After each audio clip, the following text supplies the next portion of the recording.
여러분, 권력하고 기업하고 싸우면 누가 이길까요?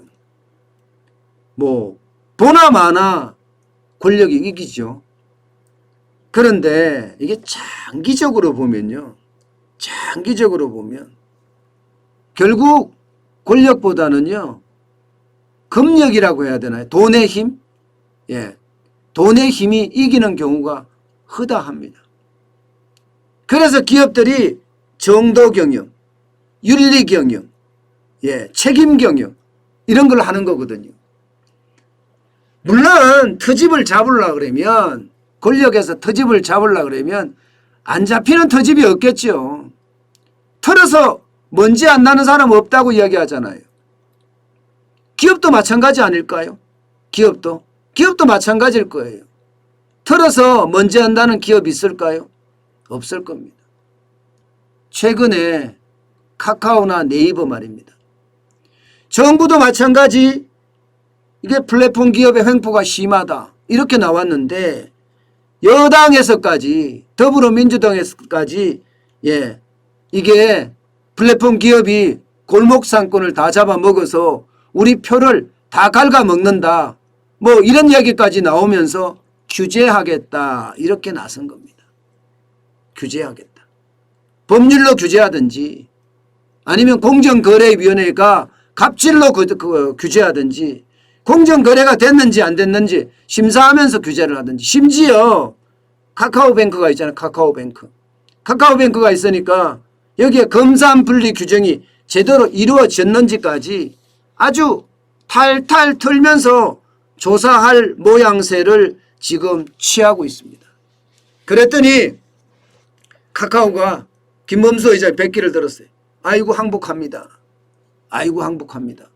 제발 살려주세요. 예, 제발 살려주세요. 우리는 골목상권에 손을 떼겠습니다. 예, 골목상권에 손을 뗄 테니 우리 카카오그룹을 살려주세요 하고 지금 백기투항을 한 상태입니다. 이거를 보면 여러분 물론 플랫폼 기업이 골목상권까지 들어와서 예를 들어서 미용실에 카카오로 예약을 했는데 이게 첫 거래는 수수료를 25%를 뜯어가요. 나쁘죠. 나쁘죠. 카카오는 이미 재벌이 됐는데 말입니다. 굉장히 나쁘죠. 쉽게 말하면 코 묻은 돈까지 다 뺏어가려고 하는 이 카카오의 싹쓸이 못됐죠. 그거는 맞지만 이게 무서운 거예요. 무서운 거예요. 그러면서 우리는 골목상권 손 떼겠다. 예, 실제로 말입니다. 백기투항하면서 이렇게 뗐어요. 꽃이나 간식이나 샐러드 배달 사업 철수하겠다. 이거 사업 철수하겠다. 예, 그뿐만 아닙니다. 택시 유료 호출 폐지하겠다. 이거 문제가 생겼었죠. 그죠? 8,000원까지 유료 호출을 올린다고 하니까 폐지시키겠다. 그 다음에 T 멤버인가요? 택시 유료기사 멤버십 99,000원을 39,000원으로 인하하겠다. 대리운전 수수료 인하하겠다. 이렇게까지 나왔습니다. 여기에다가 전 계열사가 5년간 3천억 원의 소상공인 상생기금을 조성하겠다. 그냥 말로 바짝 엎드린 모양새죠. 그런데 이게 뭐 바짝 엎드린 모양새일까?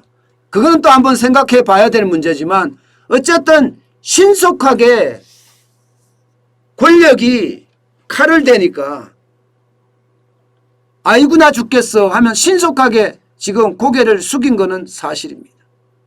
게다가 말입니다. 김범수 의장의 개인회사도 개편하겠다. 예, 이게 지주회사입니다. K큐브 홀딩스라는 회사인데 예, 김범수 의장이 100% 지분을 보유한 회사거든요. 이것을 사회적 기업으로 바꾸겠다. 이렇게 이야기하면서 현재 재직 중인 딸과 아들을 퇴사시키겠다. 이렇게까지 나온 겁니다. 여러분들은 어떻게 생각하세요? 여러분들.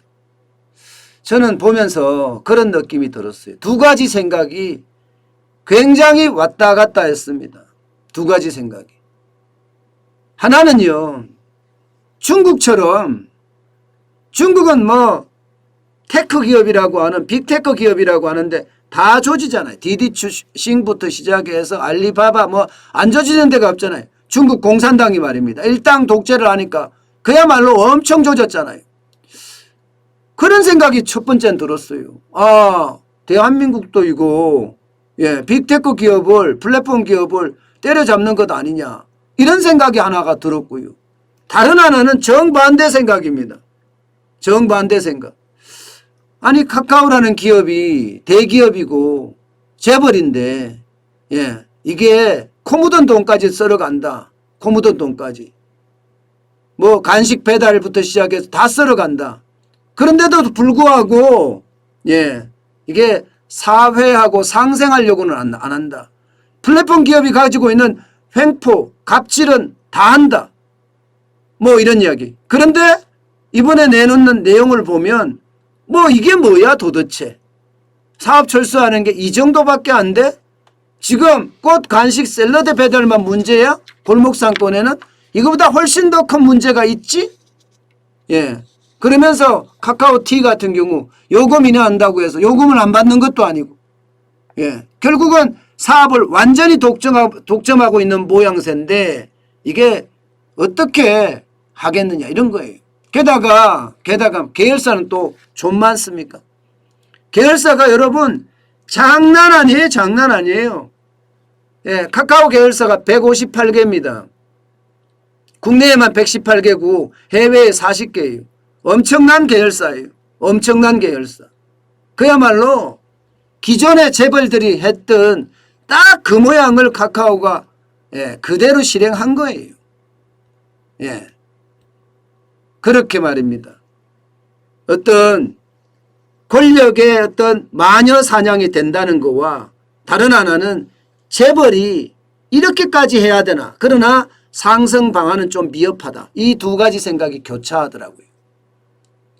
저는 차제에 이런 생각이 듭니다. 카카오는요, 플랫폼 기업답게, 혁신 기업답게 제가 여러 번 말씀을 드렸습니다. 국내에서 코 묻은 돈 다 빨아들이지 말고 해외로 나가라 이거예요. 해외로 나가서 전 세계에서 그 실력을 보여달라 이겁니다. 국내에서 진짜 어려운 소상공인들 수수료 따먹게 하지 말고 세계 시장에서 큰 힘을 발휘를 해라. 저는 이런 이야기 했습니다.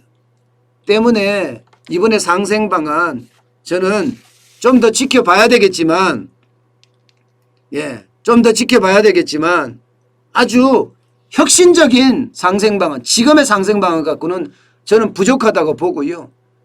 혁신적인 상생 방안을 발표를 하고요. 여기에 따르는 전 세계의 어떤 공약 전략, 우리 국민들이 야 그래 시원해 그렇게 이야기 들을 수 있는 그런 멋진 그런 기획이 나왔으면 좋겠고요.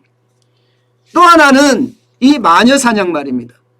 마녀사냥, 정치권의 마녀사냥, 정부의 마녀사냥. 마치 말입니다. 소상공인을 죽인 게 플랫폼 기업인 것처럼 지금 마녀사냥으로 몰고 가잖아요. 이거는 안 된다는 거죠. 이거는 탐욕으로 똘똘 뭉친 악덕 사업주 이렇게 묘사하고 있잖아요. 그러면서 전방위 규제를 해서 그 바람몰이를 계속 끌고 가겠다. 소상공인의 마음을 어루만져 주겠다. 이러면서 사실상은 플랫폼 기업을 악마화하는, 그러면서 표를 얻으려고 하는 그것, 이것은 멈춰야 됩니다. 이것은 멈춰야 됩니다.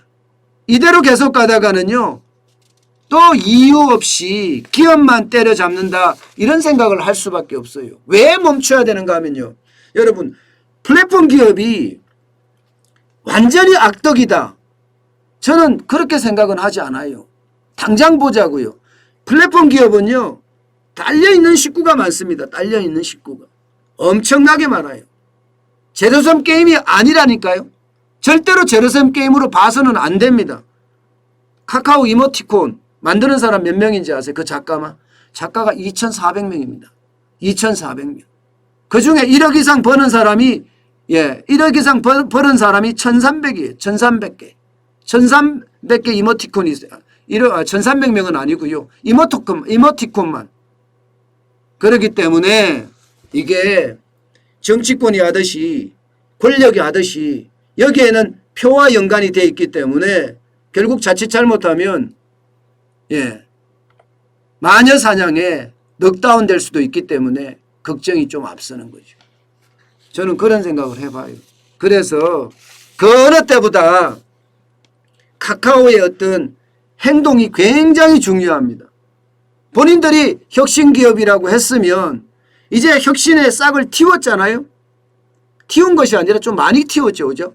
그러면 이 혁신의 열매를 이제 따자고요. 어디서 따느냐? 해외에서 따자고요. 그러면 더 나은 새로운 미래가 오지 않을까요? 저는 김범수 의장을 개인적으로도 만난 적이 있습니다. 그것도 한두 번이 아니라 여러 번 만난 적이 있습니다. 기자 생활을 하면서. 분명히 혁신적인 사람은 맞습니다. 차라리 차제에 말입니다. 실리콘밸리에다가 지금 기왕 이렇게까지 큰 거 말입니다. 실리콘밸리에다가 뭐 창업보육센터 같은 거 있잖아요. 스타트업을 키우는 그런 투자자로 해서 예를 들어서 한 건물 하나 사서 거기에 세계적으로 열심히 하는 스타트업들 다 집어넣고 거기서 키우는 인큐베이팅을 하는 그런 멋진 그런 구상을 할 수는 없나요? 제발 이제는요. 제발 이제는 혁신의 싹이라고 이야기했던 것처럼 혁신의 어떤 대명사라고 이야기했던 것처럼 저는 카카오가 그렇게 변했으면 좋겠습니다.